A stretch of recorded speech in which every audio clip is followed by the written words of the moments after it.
குகைவாசிகள்லேயே இப்போ இதுலேயும் சில விஷயங்கள் எல்லாம் கற்றுக் கொடுக்குறேன்.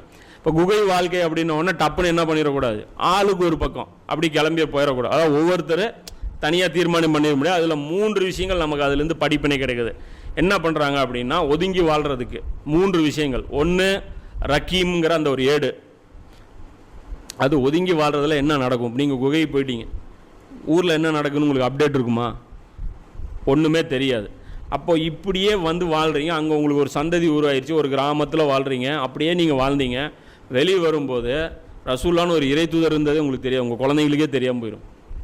புரியுதா இல்லையா? அப்போ அந்த மார்க்கத்தை நீங்கள் அடுத்த தலைமுறைக்கு ஷிஃப்ட் பண்ணணுன்னா உங்கள்கிட்ட என்ன இருக்கணும்?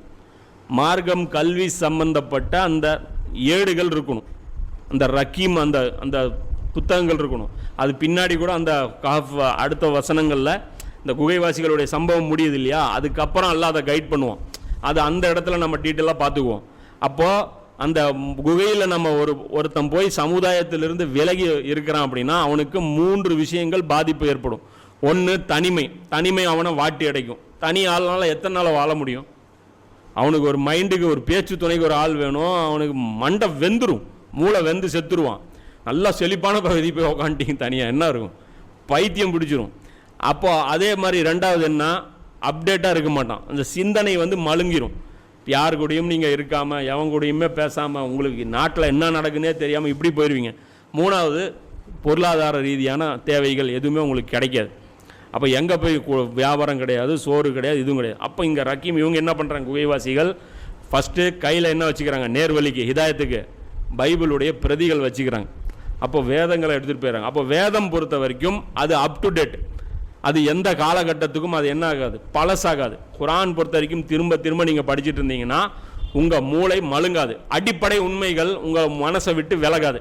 நம்ம யார், மனிதன், ஏன் அல்லாஹ் நம்மளை படைச்சிருக்கான், நம்ம படைக்கப்பட்டதுக்கு ஒரு காரணம் இருக்குது, இது நபிமார்கள் யார், இறை தூதர்கள் என்ன, சொர்க்கம் நரகம், இந்த சிந்தனைகள் நம்ம மைண்டில் என்ன ஆகிட்டு இருக்கும், ஃப்ரெஷ்ஷாக இருந்துக்கிட்டே இருக்கும்.